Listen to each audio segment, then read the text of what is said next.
Stock futures up big time this morning after a rough start to the week. The Dow fell more than 2,000 points on Monday, the worst single drop in history over concerns about the coronavirus and oil prices getting depressed. Our next guest says there's no need to panic. He's the CEO of Dynamic Money and host of the Chris Burns Show. Chris, what is your takeaway from yesterday? When the market went down, what are your thoughts? Is this an opportunity at all?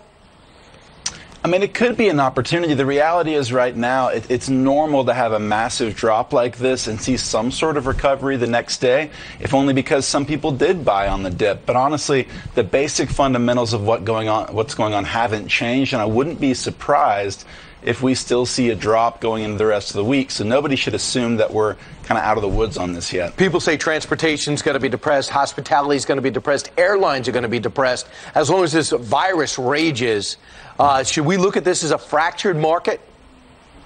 You know, honestly, I think people are right to say we're going to see continued fallout and a rippling effect from this. It may well be a fractured market in the short term, but I think it's important. Yesterday is actually the 11th anniversary of the beginning of this bull market. And even if we hit the end of this bull market this week, it's a good reminder that regardless of the math, we've seen our country go through so many crazy events. This economy and this market have proven resilient time and time again. And so as easy as it is right now to look at, well, yesterday we had a massive drop, maybe get away from math a little bit and remember your history on this and just take solace in the fact that we as a people are going to push through this and do well over time. So when you look at these, some of the stocks have been unaffordable for some. They see that Apple all of a sudden comes down. There's some other major industries and airlines come down.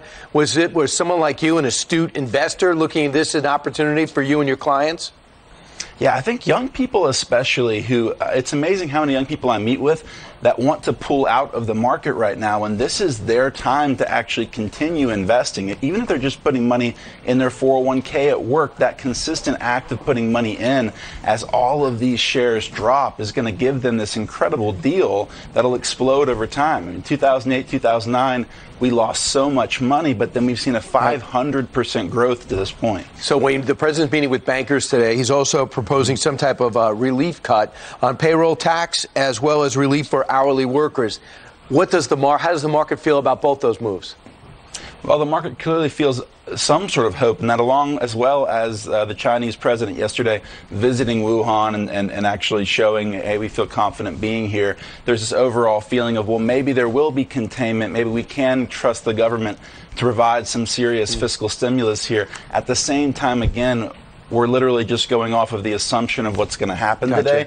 Nothing fundamentals changed, so we'll have to see. Yeah, he's cut down 14 field hospitals over in China because nobody's in there, thankfully. Chris Burns, thanks so much. Hey, thank you for having me. I appreciate it. Yeah, you got it. Future looks pretty good today. Meanwhile,